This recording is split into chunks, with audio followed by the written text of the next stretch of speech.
Yeah, so I have a hole and a term. Okay. That's what I had. Okay. So I have a hole. That's when I said it, and it kind of confused me. But I have a hole and a term.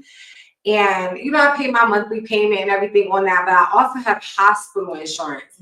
And the way that I got hospital insurance was because, and I go through State Farm. I know there's more than, and I'm also, interested in looking into that. Unfortunately, at this time, and we'll talk about that later, when you have like cancer, you have to wait until like a certain amount of time, so afterwards. But I'm going to get me some more life insurance. So when right before I was getting diagnosed with cancer, it was just a conversation that the doctor was talking to me about, that it possibly could be cancer. I called to see if I can get some more life insurance. Good.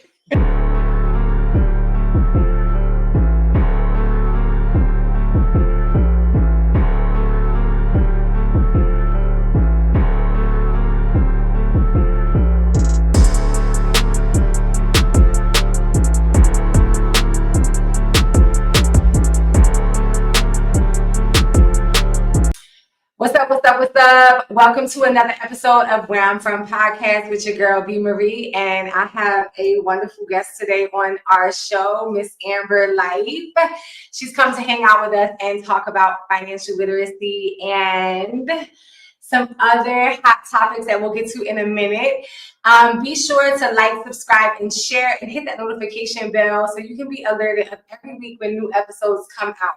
So we're going to jump right on in. I was super excited for this episode. First, I want to tell you I'm super grateful for you, and thank you for coming and joining us on the Where I'm From podcast. We always like to start our episodes off with just telling the viewers where you're from, and just just 1-2 liner on where you're from. You can say state and or your mindset, and how that has shaped you, how that is added to the shaping of you today. Well, first of all, thank you for having me. I'm excited to be here. We've been talking about this for a while. So I am Amber. I'm born and raised in Decatur, Georgia here. And being from Atlanta is an experience that I don't know if it's comparable to living anywhere else in the U.S., mainly because it's so much to do here. There's so much success here. You can kind of just Atlanta, Georgia. Born and raised in Decatur, which is just outside of Atlanta, is a great experience for me because Atlanta is a city that is full of Black excellence. Is that okay to say? Yeah. Okay. We have to leave that shit in here. Okay, we good. Thank you. It's a city of Black excellence. Yes, literally, you can be anything here, and there's so much success to tap into. No, we're not going to leave that in there, but you better own that, girl. Oh yeah. There's so much opportunity to tap into here also. That you really, it's just the world is your oyster somewhere like this, and it's kind of sad to me to think of other places that you don't see having the same opportunities. So I just wanted to always make sure I do something to give back to my community. Yes. And also help to bring up the next generation of my community to do even better than me and the ones before me. Yes.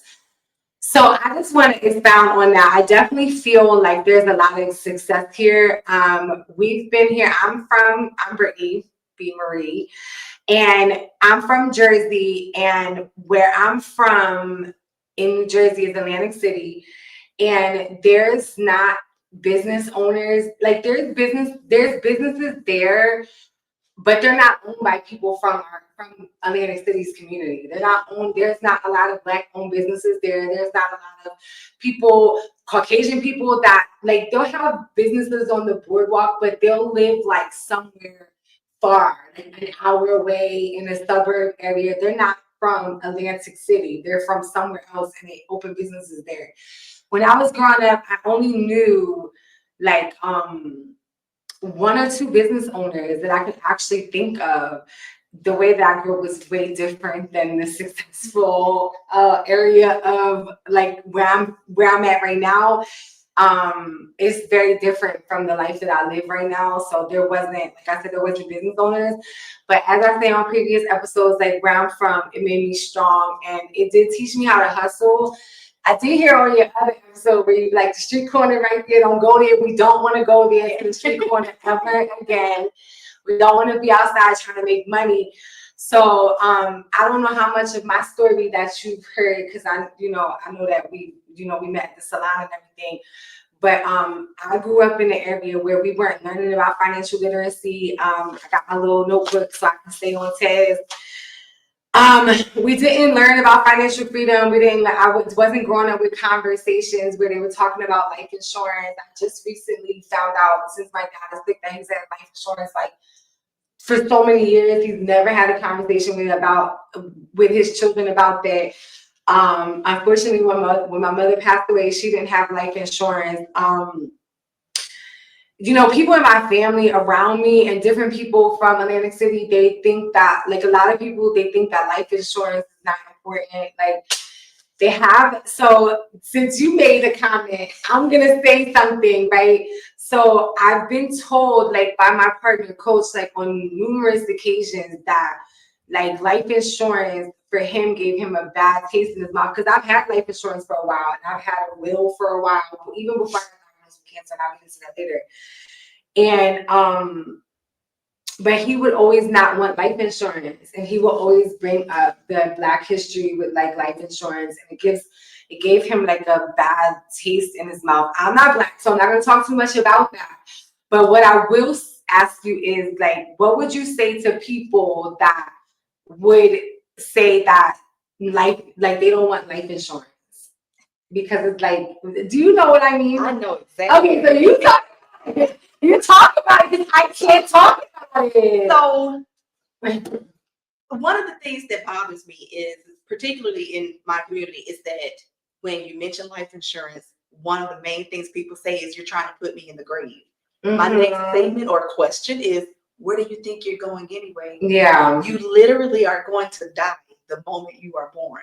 No one wants to think about it, but it's a guarantee to happen. No one prepares for a child to die, but unfortunately, devastatingly, it happens. The first thing you see is a GoFundMe. Yeah. There's a fish fry. You're selling things. You're trying to raise money to bury your loved one, but you also drive a Mercedes and you pull up to a mansion every day, but you didn't have life insurance to protect those assets and pass them down to your family. Yeah, that's what of concern. That's on my list that we want to talk about, because as I continue to grow our businesses, and a lot of my message is healing in business, and I'm talking to everyone. But I like to also talk to us as entrepreneurs, independent contractors. I want to know, and I want to learn, and I want us to learn like how to protect our assets. So my experience with life insurance is, I think I got life insurance about 5 years ago. I have a whole term and a what's the other one? What you say? So whole and term are separate types. Yeah, so I have a whole and a term. Okay, that's what I had. Okay. So I have a whole. That's when I said it kind of confused me. But I have a whole and a term. And I pay my monthly payment and everything on that, but I also have hospital insurance. And the way that I got hospital insurance was because, and I go through State Farm. I know there's more than, and I'm also, interested in looking into that. Unfortunately, at this time, and we'll talk about that later, when you have like cancer, you have to wait until like a certain amount of time, so afterwards. But I'm going to get me some more life insurance. So when right before I was getting diagnosed with cancer, it was just a conversation that the doctor was talking to me about, that it possibly could be cancer. I called to see if I can get some more life insurance. Good. But I wasn't approved for extra life insurance. But the lady was like, I don't know if we can get in trouble, but fortunately for me, she helped me out with the hospital insurance. And it worked out, because when she let me get hospital insurance, because I already had the life insurance with them for a few years. When I was in the hospital for cancer surgery, they paid me $250 a day. So when I was out during my recovery from the surgery, I was able to have like $750 because I wasn't working at that time. For 3 weeks. I didn't work at the salon. So I definitely do recommend to have life insurance and hospital insurance. because that really helps you out. That's my experience with life insurance. So then I just want to move into the different types of, I'm going to take notes too, y'all. So the different types of, because I'm learning as well. I'm a student forever. And I'm learning as I go. Yeah. I'm learning as I teach it. She's like, please don't make me the life insurance guru. I don't know everything. I'm going to learn. But she gonna make herself the financial guru because we gonna talk off camera about goals and next steps. So if you could just explain to myself and the viewers, or just remind me and to the viewers, like the different types of life insurance. So there's whole life that covers you usually to age 121. That's the reason it's called whole. It covers the whole entirety of your life. That's something you can get that it does grow it grows interest, but it's a very slow, steady growth. But again, it's something very beneficial to have because you want something to cover your life in its entirety. Sorry. Yeah. There's term life, which it terminates at a certain point. You can get a 10, 20, 30-year term. That is something that's good to have if you cannot afford a whole life policy or the other types, because you can get a very large term insurance policy for a very low amount. But you have to think, okay, if I'm 20 years old and I have a 30-year term policy, when I turn 50, am I still in good health? Yeah. Can I afford what the policy is now because I have fewer years to pay into it, so it's going to cost more? There's universal life, which is a policy that you can get, and that is something that you can pay more into. It can increase as you pay more into it. You can kind of change the terms of it a little bit. There's also final expense, which is something you get that is age specific. You have to be between the ages of 50 and 55 to get final expense normally. And you can only get coverage up to $25,000 total in final expense. But the good thing about that is it usually does not require any type of medical evaluation. So the final expense one, I've actually never heard of that one. I've actually never heard of the universal one either. I don't Most think. people don't. So the universal, like the final expense one, is that like basically for your funeral? Pretty much. Yeah. Because you can, like I said, you only can get coverage up to $25,000 for a final expense. So that's good. That's something good to get for people who are older, who have health issues, who cannot get approved for anything elsewhere. Is the final expense is almost like a guaranteed policy, and they're usually pretty inexpensive. Oh, so you can get that to pay for your funeral, so then the other money can just go to your family, yes. So they can, do what they want with it. Pretty much. One major thing with final expense, though, is that it does have a 2-year time frame where if, God forbid, you passed away within the first 2 years of the policy's inception, it only pays out what you've paid into the policy. Okay. If you have a $10,000 policy and you've paid $500 into it, your family's only getting that $500. Okay. That circles back to the importance of getting life insurance early in life. Yeah. Yeah. Getting it as early as possible keeps the life in life insurance. It is not just for families to benefit after you die. So even 20-something-year-olds, because I started talking to my son about that, and he was like, Mom, can we talk about this? I'm trying to focus on my master's. So here's what. You can get a policy on a child as young as 15 days old. That baby will never be that young or healthy ever again in life. So the parents, but the children, the parents have to get, but if they're adult children, they have to get policies on themselves. Incorrect. Oh, so but I would have to have, so I definitely would get approval, but he would want to have to talk to me about it so he can approve me to take out a policy for him. Correct. You are not legally allowed to get a policy on a person without their approval and permission. Don't be on Fatal Attraction. Don't be on it thinking now it's all coming back to me. I think I've seen this on the investigation discovery. And wives, please stop asking me what you can get on your husband without him knowing. He has to know. They really be asking. Is it because the man don't want to talk about it properly? That is a part of it. We want to hope they're not trying to murder that. But yeah, that's absolutely because they don't want to talk about it. They don't want to talk about it. It's just it's insane. They don't want to talk. Not insane. I don't want to say that, but because I'm from Jersey, sometimes we just talk like it's way better to have. I feel much more comfortable with having life insurance because so nobody has to worry about that. Well, the part that I was saying was insane is like because I've been in situations to where there was no life insurance. We haven't done GoFundMe's. We just have to go in our bank account and pay for it. Yeah. So, but if you don't have it, then you got to do a GoFundMe. I've seen people in where I grew up at, there's GoFundMe's all the time for funerals because people have unfortunate events. They get murdered, you know what I mean? Domestic violence situations, car accidents, drinking and driving. So it's a lot of things that happen where people don't have life insurance. I never knew no one to have life insurance. Absolutely fine. All right, so we talked about hospital insurance and then term and whole life insurance. What is the insurance that you get that you can borrow on it? You can borrow against whole life and universal because those are growing at interest based on the investments in the market for them. Whole life, like I said before, grows much slower and steady, whereas universal can plateau. But the good thing about like an index universal life policy is something that grows compound interest. It's immune to negative market losses, meaning if the market goes down today and my 401k loses $2,500, okay, my IUL isn't moving that day. I'd rather see no movement than negative movement. Yeah.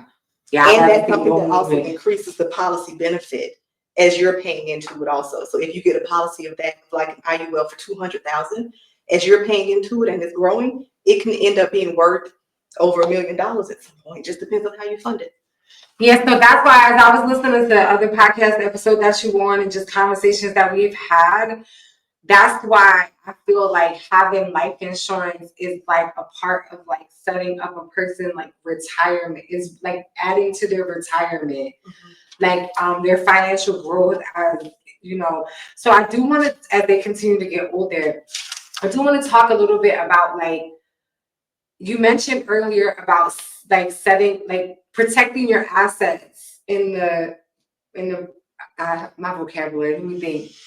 In the aspect of like I'm having life insurance, like how does that coincide with each other? So with life insurance, you can protect your assets by making sure that there's enough in your policy to leave your family so they don't have to sell things off to pay for your funeral. They don't have to sell the house to pay off your debts. Also, life insurance, annuities, and what's the other? There's trusts are the only three things immune to probate taxes. So the government wants to have their part of what's left to you before you get a part of it. Your family now has to bury you with what they have in the bank because once you're pronounced dead, there's a phone call that is made and everything that's yours freezes unless you have things in trust, life insurance, or annuities. So I'm doing another episode on trust, LLCs, sole proprietorship, and business structures. Because your girl B.MARIE recently has put her assets in a trust. We are no longer an LLC. LLCs are okay. Like I have LLCs for years. We're going to talk about that on a different video. But as far as when it comes to taxes and the payout that you have to pay the IRS and things being protected, just like you mentioned with life insurance, I've been advised by a CPA that the trust was the best way to go. So that we're going to talk about that on another episode. So, but that was great. I'm so glad. And then so I started smiling. I was like, yeah. So like when I do work with like business consulting clients, like sometimes they don't have the finances at the time to create a trust because it costs a little bit more. Like it might be 500, it might be 1,000, depending on who your CPA is and if you're doing it by yourself. I don't know, like for me, things like that, I probably could do by myself, like even taxes, because I prepare so much for them to the point where I make it easy for this CPA, but I'm always feeling like I'm going to miss something. Yeah. So I've only applied for sole proprietorships as far as business structures and by myself, like me and Coach, and we did LLCs together, like the application. Those are pretty easy. But S corps and trust, I have that now, but I didn't do that. I paid a CPA. So if a business consultant finds somebody that I'm working with, my family, they don't have the money to start with a trust, I start them with an LLC, like I start with the LLC process, but I let them know that as your business continues to grow and you start making more money, you want to put this stuff in a trust because I went from having like being a single mom, growing up in an urban environment on food stamps, having like Medicaid, low income, living in, low income areas, to not paying hardly no tax, getting them fat checks. Getting them fat checks. Because I had a child I was raising. Yeah. So, you're getting $4, $5, $6, $7,000 income checks. Yeah. It's like almost what you're making a year. Like you might make $15,000 a year in your job or whatever back in the day.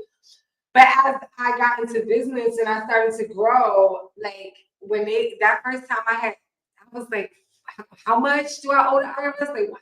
Like, I'm not gonna say the number because probably there's so many people, especially in Atlanta, because so many such people are probably like, girl, that ain't nothing. Yeah. But to me, that's something. I was like, let me get that forgiveness application. Let me see. I'm gonna actually do the forgiveness application and I'll see if it works. I'll let y'all know how the process goes. But yeah, because I just owe them to even owe the IRS $20,000 is like insane to me. But what I did say was that it makes me feel happy that it's the last year that I'm going to owe that much taxes, and that my business has grown to where. I mean, I guess that's looking at the positive. Like my business has grown to where I do owe that. To where you have to pay this much, yes, that's a blessing. And also, I want to make one more comment. I don't know if you know anything about this, but listen, small business owners, you can hide as much money as you want to hide. They may never find it. But when you go to buy something, a building, if you want to buy a commercial building, if you want to buy cars in your business name, you have to show that your business has had income. You can't keep sliding, tucking the cash under the bed. Like you can't keep doing that. You have to show it as income. So you can do your taxes, and I'm not telling you to lie, but you can have low income on your taxes for as long as you don't want to buy nothing. Because as soon as you want to go buy something for your business, you have to show that you're making money, and that's when you really show the IRS. So listen, it just depends on what type of financial spot you want to be in your life. So yes, I did hear a little bit on the other podcast episode about credit. You can just talk to us a little bit about credit and like where you're at in your credit journey, and if you have any advice, and then I'll go into, because we had some things in common. So I'm just gonna let you share a little bit about that. If you have any advice on how credit is good for your financial future. So credit is something very important. I know cash is king, but if you don't have enough cash to buy it twice, you need credit. If you have $50,000 in the bank and you have no credit, all you can spend is $50,000. If I have $500 in the bank but an 800 credit score, I have access to hundreds of thousands. Yeah. So, but you have to know also how to use that credit. Yes. Credit is something that does kind of keep things afloat because life happens. And what if I don't have enough cash on hand? What if I do have enough cash on hand, but I don't know what's coming next? Well, I don't want to spend all of my cash. Let me do some cash, some credit. One of the ways that I'm helping in my family is I have added my nieces and nephews to my credit. Mm-hmm. So my 6-year-old nephew has a credit score right now stronger than the majority of the country. And it's each one, teach one. Whatever you can do to add an authorized user, find whatever cards and accounts. I mean, it can be department store credit accounts, wherever you can add an authorized user and you know that you make payments regularly on your credit cards. If you carry a balance, then you should definitely add someone to benefit them in the future as well. Yes, as you were sitting here talking, I don't know why I was thinking about this toxic. Like I grew up, right, and it's like I'm really can appreciate this conversation that we're having now is because, like I said, I'm learning, and you only know what you know. So it's like before I hit the world of cosmetology, like when I came out of I was incarcerated, so I went to cosmetology school in a halfway house. Before I came out of the halfway house in cosmetology school, no one ever knew. No one like we would take when I was 18 years old. I got credit cards, messed my credit up. When I was in a halfway house in 2010, I did first bankruptcy. And I built my credit up again, came down here to Georgia, lived off credit, messed it up again. It happens. Messed it up again, and then did a second bankruptcy. Yeah, because me and Coach came down here with like no money, and we built it a business, and we pretty much, and then it was like two people who really didn't learn financial literacy, trying to, just figure it out. So after the second bankruptcy, I was like, that's never happening again. And we're gonna move in that direction. And I did that with my son too. I put him on my credit and got him some credit cards. Like when he went off to college, like he had like A1 credit and he was able to start establishing his own credit. And now I'm in the process now of building more credit, like on my personal credit, and I'm gonna do other episodes too on business credit and personal credit, because I see a lot of information out here about how you can utilize your business credit to buy things. So I'm in the process of learning a lot about that now. I'm not, even though I make videos, not a huge fan of all of the plethora of information that's out there, because, like, I'll give you an example. They have a lot of videos about the Navy Federal Note Doc. I've actually tried that, and it just didn't work. Like, they wanted documentation. Like, I've actually watched YouTube videos and walked through this stuff. So please, if anybody wants to like come into my messages and be like, I want to rebuke this, or what's the word, rebuttal, I want to show you how, give me on FaceTime or something, because I have a Navy Federal account. So I've started taking steps like building business credit. I have a Navy, and I'll do different videos on that. But if you know anything about that too, I have Navy Federal, because that's supposed to be like the easiest place to get loans for business owners. Yeah, like I'm actually in that process, and I have not been successful.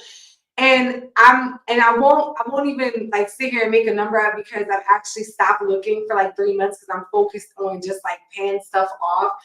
I know that for credit, you have to pay before the date. You have to keep it under 50%, 30% now, because of the way the economy is. So 30%, you got to keep, like, you have to keep your credit card. Let's say you have a $500 balance.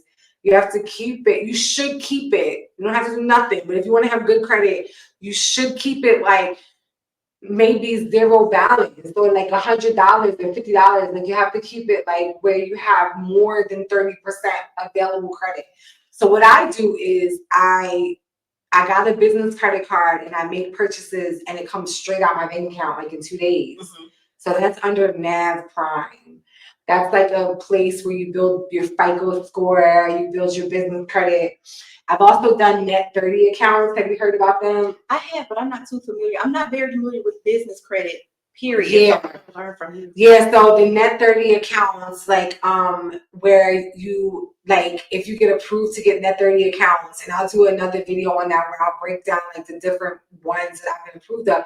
But Uline is one of them. Basically, Net 30 accounts are places that you can buy business supplies that will let you pay within 30 days. Okay.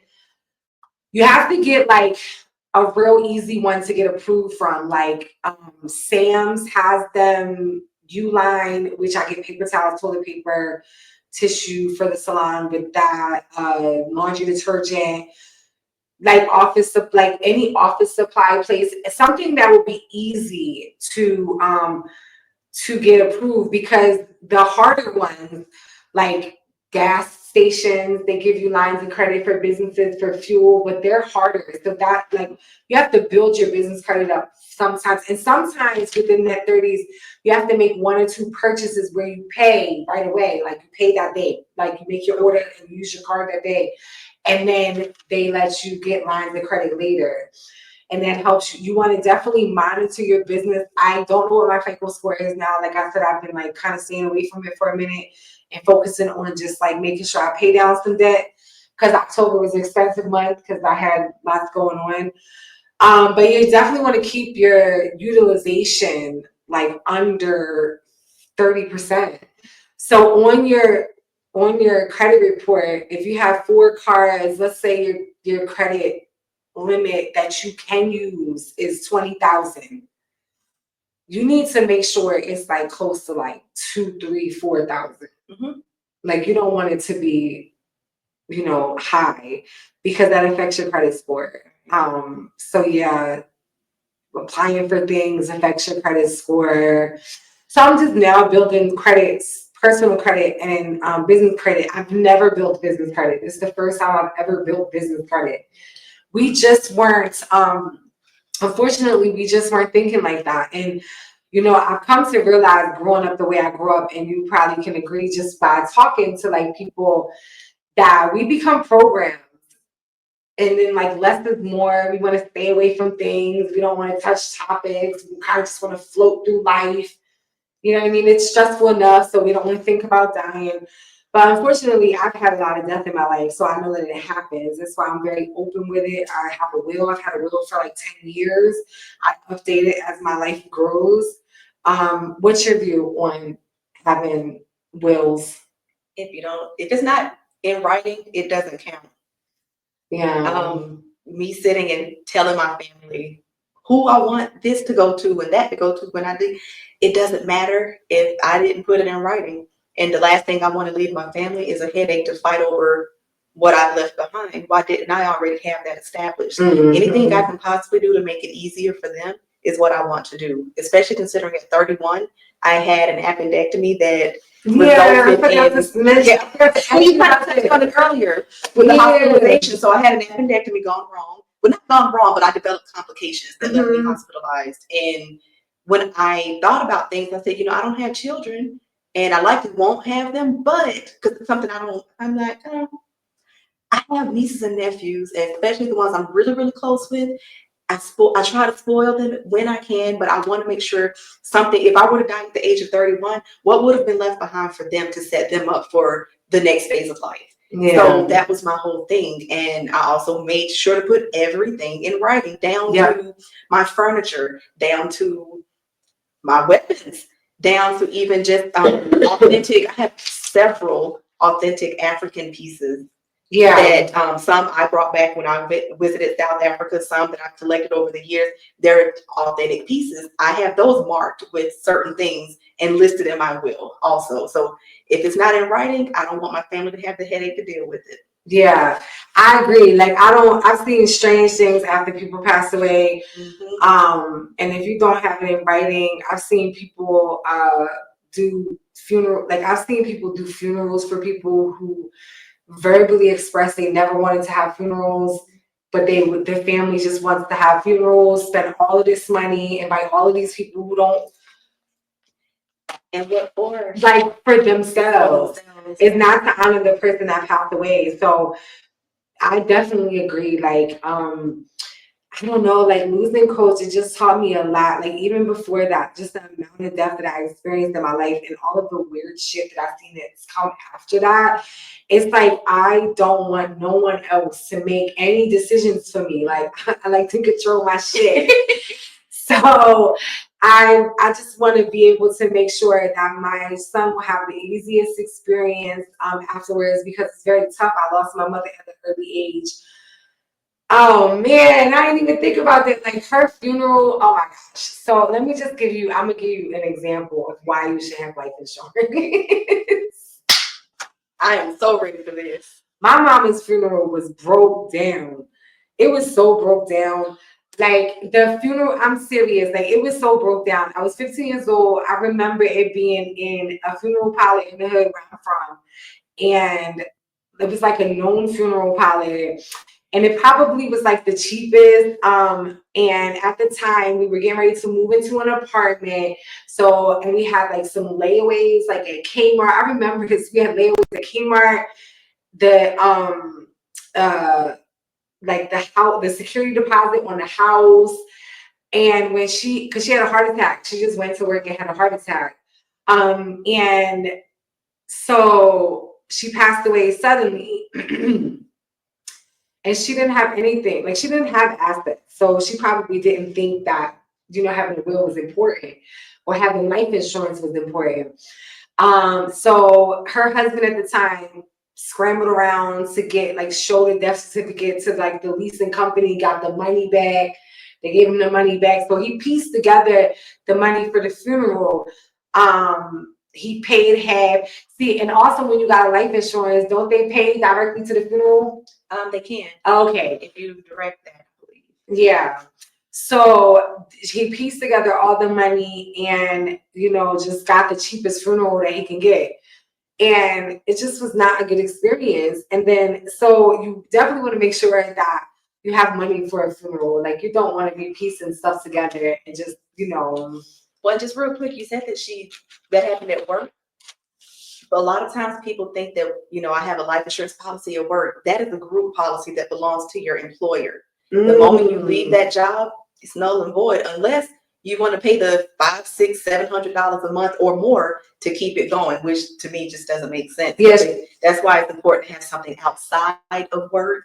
I have something at work in addition to multiple other policies outside of there. Yeah, some places have that. Like when I worked at Sally Beauty Supply, they had like a policy. Like even maybe Federal send me something like that's $5,000. Most banks and credit unions will offer you some sort of life insurance policy at a much lower price than other places will. Just my homework. I need to look at that maybe Federal because I remember that coming last week. That life insurance. Yeah, don't throw those away. Look them over. Compare them. Yeah. Yeah, it's important. Yeah, I'm gonna give me some more life insurance. As soon as they told me like a few years, so I gotta just keep checking back and see if I get approved. Yeah, but I'm gonna get some from you. I need some more real soon. Let me see if there's anything else. We definitely want to hit real quick on emergency funds.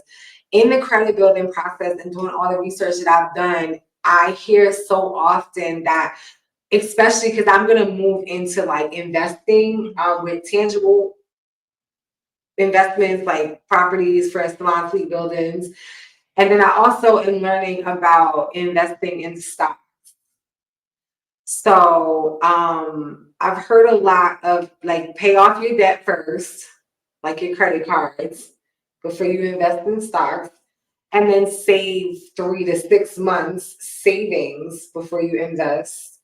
And then invest, like what I've gathered that I'm going to do is I'm going to invest like I'll do another video on this too, but I'm invest like in SP 500, like the index, something like real safe. You know how you can do that? Life insurance. Yes, ma'am. Yeah, some of what you were saying earlier, like in the universal policy, it kind of like struck it. Yeah. I have an index universal life policy, and I'm currently contributing to a basic interest account, S&P 500, and there's a third one. I can't remember what it is, but yeah, we're gonna talk about that too. It's another avenue for investing. Yes, and then once I get like my investment strategies down pat, then I'm gonna do videos on that. Yeah, we just continue to learn. We continue along, but I definitely wanted to get on here and just start the conversation of financial literacy. Again, Atlantic City did not teach me that. Atlantic City taught me how to see. It taught me how to survive, and it taught me how to hustle. So I definitely love being from New Jersey because it definitely taught me that. And then also it gives me a lot of gratitude now being in these kind of spaces because there was a time where I wouldn't even be able to have a professional conversation with someone. I would have so much like like lack of self-esteem. I wouldn't even think like I was good enough to be in those kind of spaces. And that's a lot what my platform has built. I built my platform on talking about and just giving a space for that. And now moving into the business realm more because I'm consistently talking to people about business and learning about business and just sharing all this free game. So, but you don't know what you don't know. Yeah. I like talking to people at the very top just as much as the people at the very bottom, because that's really who you should talk to. Because if you're at the top, I can learn from you. But I enjoy learning by teaching also. Yeah. So I'm talking to you and it's making me think of, oh, I didn't think of that. I'll have to research this. Or it does help. I do enjoy talking to people who just don't know anything about it. It's just my passion to educate you. I'm not desperate to make a sale. I'm not desperate for any of that. My regular job pays my bills, which I absolutely love. Also. Yeah. So I love that. I love my regular job. I love my business. Yay. Yes. But it's something that we have to have conversations, and talking about it isn't making it happen. Yeah. But it's going to happen no matter what. So wouldn't you rather have something for a fraction of an astronomical amount when you're younger than versus when you're older, and saying, oh, well, I'll wait until later to get life insurance? Well, waiting until later, it can literally be too late. I have a friend who, well, I'll say friend for lack of a better term, 34 years old, recently got a not so great diagnosis and is now uninsurable. Yeah. There's nothing we can do for you right now unless you make it through this and you're in remission for 2 to 5 years. Yeah. So what happens, and these people have families that they're taking care of. If you have certain policies, you can tap into 90% of those policies if you have a terminal critical illness diagnosis. People don't know about that either. So, I have a question. So when a person passed away, their life insurance, does it have to cover their student loans? That is a debt that I don't believe dies with you. I do think that goes over to the next of kin, but I am not positive, so don't. Oh, we about to research that. Not all debt dies with you. Your family will be on the hook for certain debt. And here's the reason I love term insurance: for when you have something that you're making payments on. Say you have a home and you owe $200,000 on the home. Well, get a $200,000 term policy. It's going to be $30 to $50 a month. And God forbid, but if you die while you're still making payments on the home, your family owns it outright now. That term policy took care of it. Your other policies took care of your other debt and your burial, and went to the family to build generational wealth. You have to have all of it. But if you put all your stuff in a trust, so I'm not saying don't get life insurance. But if you put all your stuff, because, okay, for me, I'm just going to give a little disclaimer. I want my beneficiary to get a bag off my desk. Same. Like, I don't necessarily just think about my debt being gone. Right. I want y'all to be able to say, she went out hustling and she left us with a couple dollars. Yeah. You know what I mean? And they can utilize it to like invest in their own business or something that they want to do. Because I chose 2 responsible people that I know are gonna be like, I'm gonna make this money grow. Of course, my child is one of them, and then my sister. So you know what I mean? I know they're gonna make that money grow. So that's what I was thinking when I purchased it. Like, I want this money to grow, and they can, feel happy about it. But I'm gonna definitely check into the student loans. Yes. And then I believe student loans and medical debt do not die with you, but I'm not positive on that, so don't quote me. You know what's so crazy? I was listening to that podcast you were on, and I was thinking about health insurance. Having health, we're going to touch really quickly on this, and then we're going to wrap up with this, because I do have that on my list. Having health insurance is one of the best decisions. Like, there was a period of time as an entrepreneur where I didn't have health insurance. Fortunately, I wasn't sick during that time. So I purchased my own health insurance through the marketplace. Again, as your income grows, your health insurance monthly payment grows. So for a period of time, my income wasn't so high. It's not so high now, but it's higher. That my premium, I don't know if it's called premium, my monthly payment every month is very inexpensive. And the bills from cancer my surgery alone was like $140,000. Like chemotherapy treatments were $11,000 every other week. That I went there for 2 days out of that week. It was like 11,000 and some change. And I get $0 invoices. And what also happened, and I don't know if this could be everybody's story, but fortunately for me, God and the universe made this happen, that during that time, I was able to qualify for supplemental through Medicaid. Oh, great. I called them asking them for like some type of like housing, because for 2-3 months I didn't know where. I'm a resource person. So even when I was out of work again, didn't have no money in savings, wasn't really thinking about that too much until cancer and then coach passed away.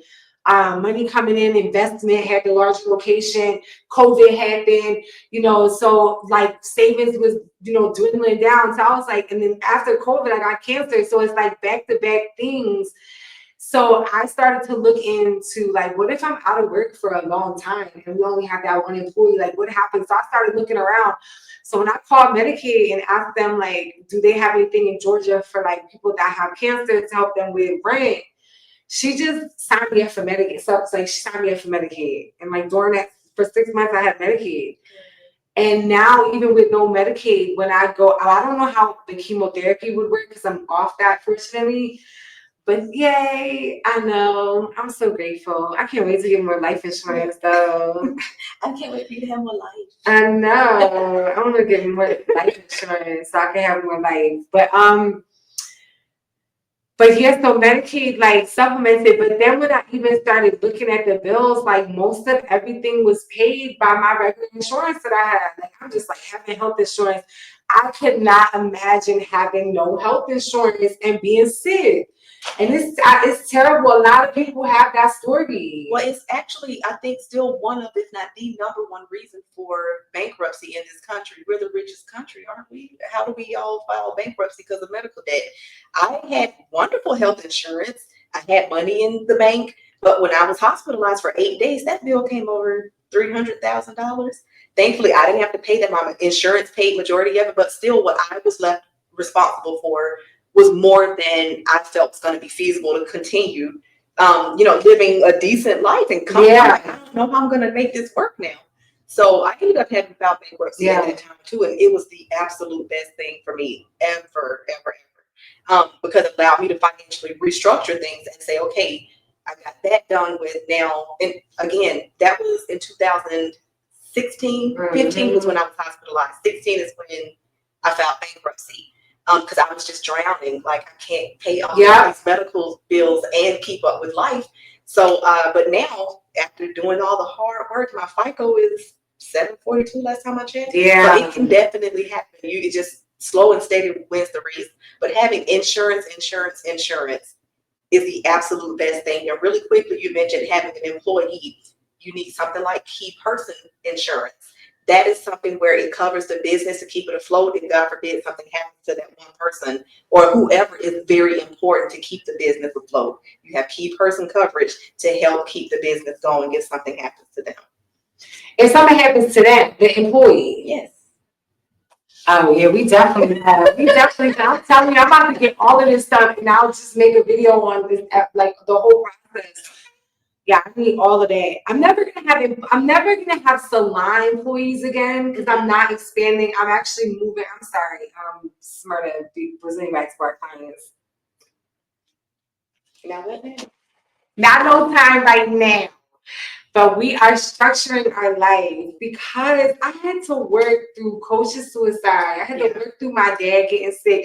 I took a month off each time. I didn't make any money for a whole month in September of last year. Well, when he passed away, I took a whole month off. And then when my dad got sick, I took a whole month off. And that's when I really started thinking like, okay, I definitely need to take that time off. However, when I came back to work after Coach passed away, my dad, I was more emotionally, like I was better.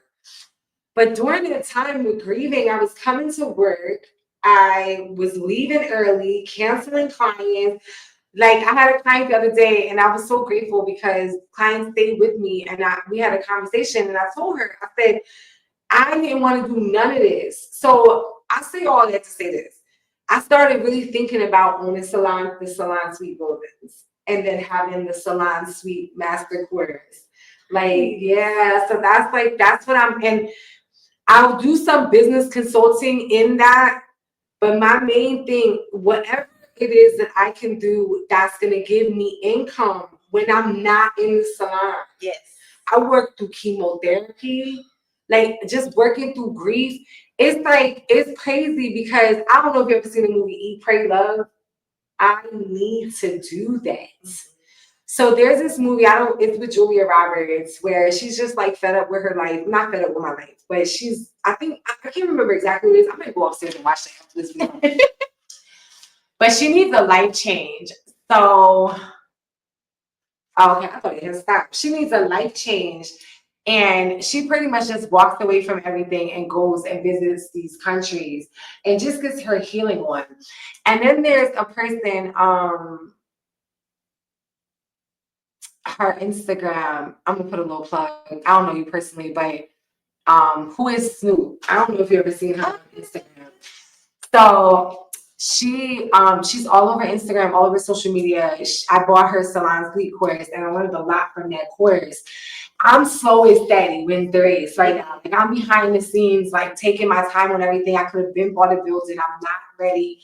I don't want to overwhelm myself. I'm building my credit. I'm getting everything where it needs to be at. But she lost her daughter. And like, I've never lost my child. So it's like all the pain that I had felt from death, I feel like that shit would be like way different. Yeah. And, you know, because she is not the person in the salon, she was able to like travel and get her healing like really on. So I gotta work my healing in, which I know, listen, y'all been grateful, grace, like everybody's been so good to me.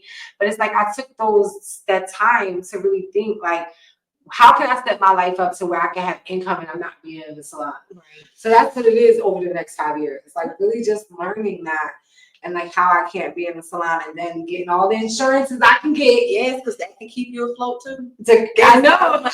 You can get pet insurance. There's so much insurance out there you can get to cover stuff like even like what you're talking about. You can get supplemental insurance. Even if your job doesn't provide. Dad told me that the supplement, like he told me like to get some type of supplemental insurance. I wrote it down. So like if I ever have to go like into a nursing home or something like that. Yes, you can get long-term care. Like that's what he was talking to me about. You know about that too? Yes, ma'am. Yeah. So my degree is healthcare management. I can talk about healthcare law all day long. Yeah, insurance. I just love it because I know the benefits of it and how important it is. The long-term insurance that covers like if you have to go into a nursing home.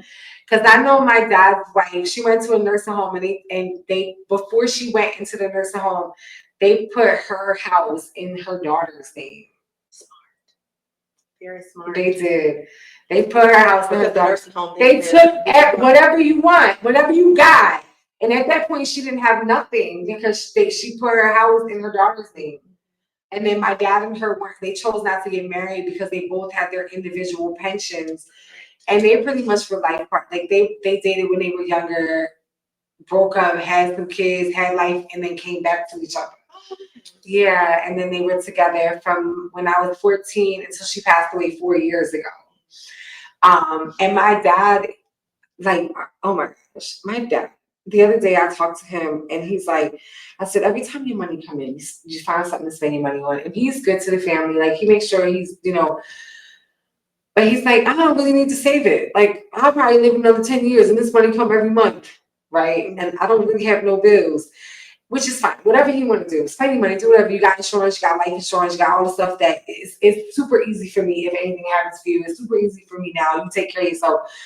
But I made the comment to him and I said, our family just don't know nothing about no generational wealth, do they? Like I said, I'm breaking this pattern. Like he's like, I wasn't meant to have generational wealth. His exact words. He said, "What you?" I wasn't meant to have generational wealth. but it carries on into my life. And again, why I'm so grateful that I've been able to encounter like humans, like professional humans. I'm so grateful that I moved out of New York City. Oh, yeah, you think I'm professional? Yes. Like I'm so grateful for the salon and everything, because when I talk to my child, their conversation is not expecting, but because they see the path that I'm on, it's kind of like in their mind, it's just automatic to think, because we were and it holds me accountable for myself inside.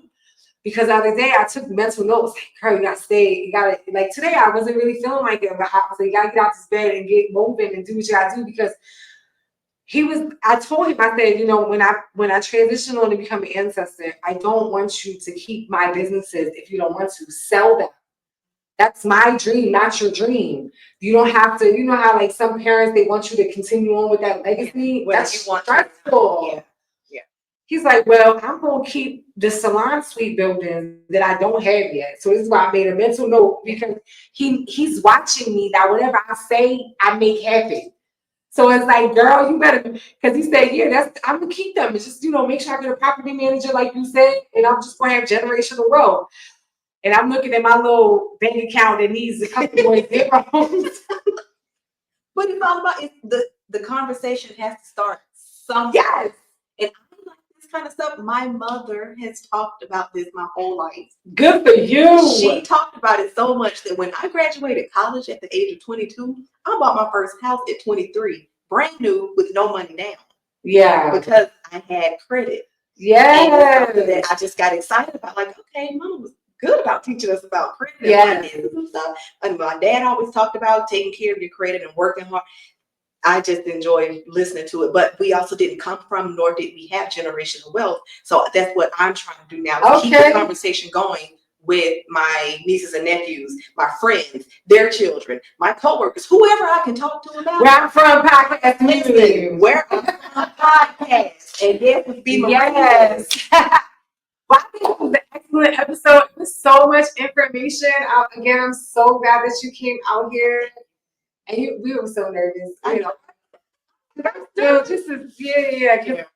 like, it's just different environments. Like, and it's, it just gives you a little, but you gotta push through that fear. Like I always say at mostly all my videos, like make sure you be kind to yourself, give yourself grace.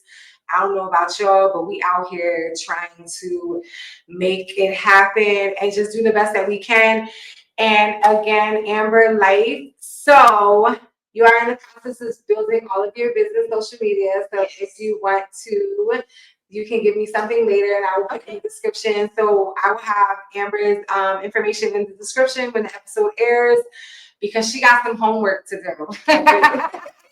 But I actually remember that I'm going to rewatch the video so I can take notes when I rewatch the video. I was like, I need to pay attention now and do my notes later. So make sure you like, subscribe, and share this video, and just join the conversation of financial literacy. Each one teach one, like Amber said earlier. We're all out here. Well, I don't know. I always say this. I don't know about y'all, but we're out here just trying to figure it out and do the best that we can. Make sure you hit the notification bell so you can get up to date when I post new episodes every week. And we'll be back for a next episode next week. I love you all. Bye.